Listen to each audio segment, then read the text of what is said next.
We are now 2 films into the Harry Potter spin-off prequel series Fantastic Beasts, and I think it's safe to say that the new films have not lived up to their predecessors.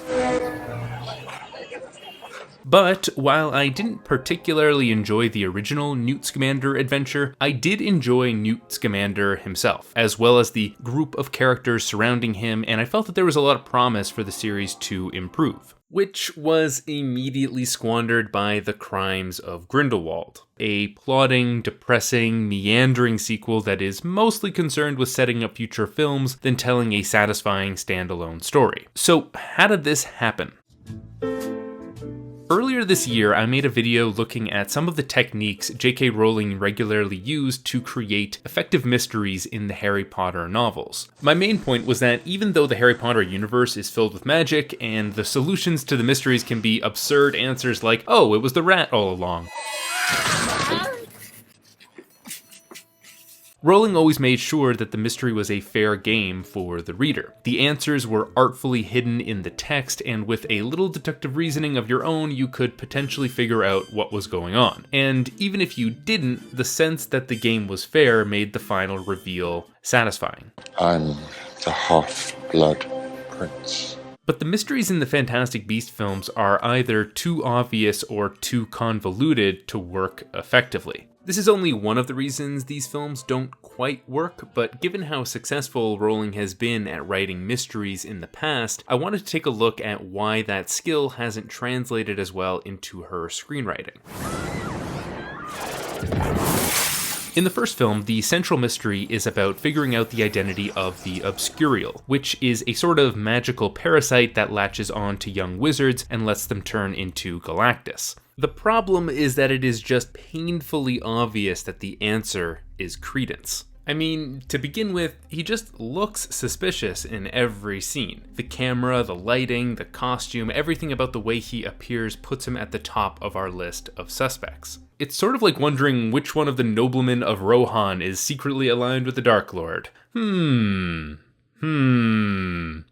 could it be? Could it be him?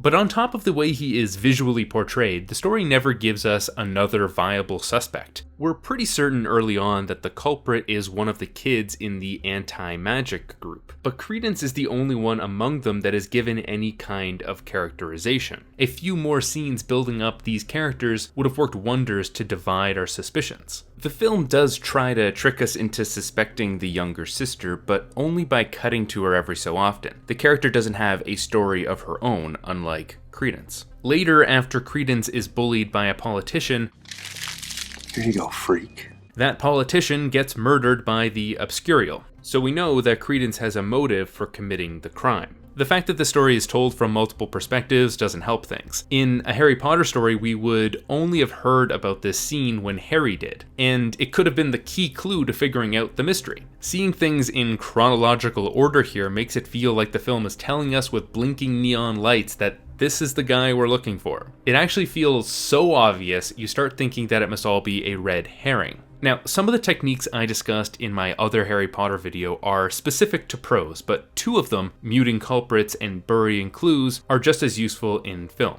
And this story could have benefited by muting Credence. What I mean is, Rowling has the tendency to make her culprits totally invisible for the first 3/4 of the story. Quirrell, Ginny, and Peter, we barely hear a word from them or about them until they're revealed to be important. Even with Barty Crouch disguised as Mad-Eye Moody in The Goblet of Fire, or with Snape in The Half-Blood Prince, 2 characters who are much more active in their stories, Rowling found a way to divert our attention away from them with other suspects. But in Fantastic Beasts, all of the evidence points to it being Credence, there aren't any other suspects with a comparable amount of characterization, and the visuals bias us against him from the beginning. Even though he doesn't say all that much during the film, he still sticks out like a sore thumb. There's also a secondary mystery surrounding the identity of Grindelwald, but it's not much of a plot twist when we learn that Agent Graves is also Grindelwald. Savvy viewers will have noticed the similarity between the shots used to introduce the two characters, visually linking them together. And this is a visual trick that I really like. The problem is that they come just a few minutes after one another, making the second shot really noticeable, when maybe it wouldn't have been like 20 minutes later. Even if you didn't catch that, Graves is just acting evil the whole time. These kinds of plot twists are effective when a good character is revealed to be a bad character or vice versa. But to reveal that a bad guy is really just another bad guy, there's no twist on our expectations here. Okay, so the mystery elements of the first film fail because they are too easily guessable. The mysteries in the sequel, however, fail because they are totally unguessable. In that movie, there is an absurdly convoluted backstory involving the characters of Letta Lestrange, Credence, and several others, but our characters barely get anywhere into solving all of this before we're hit with a giant brick of expository dialogue at the end of the movie. It's a puzzle where we're given 90% of the pieces at the very end and then told the solution seconds later. And all of that is just a big tangent from the real mystery concerning Credence's parents. Now that mystery is at least a fair game. There is a clue that points to the solution that an audience member could conceivably guess. The problem there is that we get the answer to the mystery at the end of the film, but we have to wait until the next movie to get the explanation for how on earth that solution works. So for entirely different reasons, the mystery elements of both films feel unsatisfying. Now, that in and of itself is not a damning criticism. Mystery is just one element of these films, and it's a far less important one than it was in the Harry Potter films. Newt Scamander is not an investigator like Harry was. Harry was always proactively attempting to solve half a dozen mysteries at once, while Newt doesn't want anything to do with any of this. Sorry, but I do have things to do, actually. And this actually creates another problem in the structure of the film. The first film feels like it's being ripped in half by two horses running in opposite directions. Half of the film wants to be a light-hearted fantasy adventure about a wacky professor and his suitcase of magical creatures, and the other wants to be a dark prologue to a wider social conflict centered around big mysteries. This leads to a lot of weird structural choices in the screenplay, since the two stories don't mesh together naturally. For instance, we don't find out what Newt's actual motivation is in the story until 39 minutes into the film. So he's the real reason I came to America. To bring Frank home.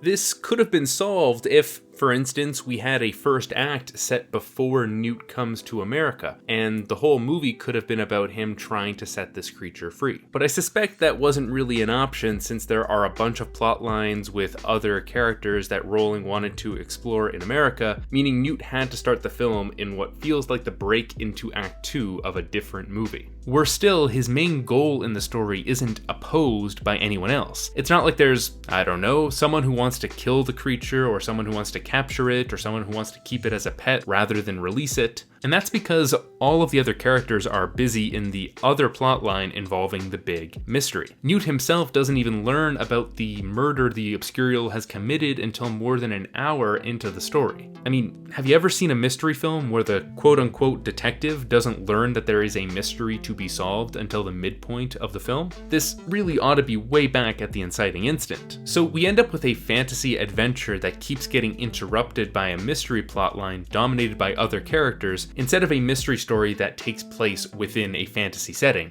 like Harry Potter was. There's a little more of a narrative through line to Newt's story in the sequel, but it's buried under an endless list of subplots and tertiary characters. Now, I'm not sure what needs to be done for this franchise to course correct, but given how effective Rowling has been at telling mysteries in the past, I think that these films could be greatly improved if they focused once again on telling mystery stories where the main character is engaged with that mystery from the beginning, where there are enough alternative answers to the mystery to keep us guessing, but that doesn't get lost in the weeds of world building and backstory, which can make the solution to the mystery impossible for the audience to foresee.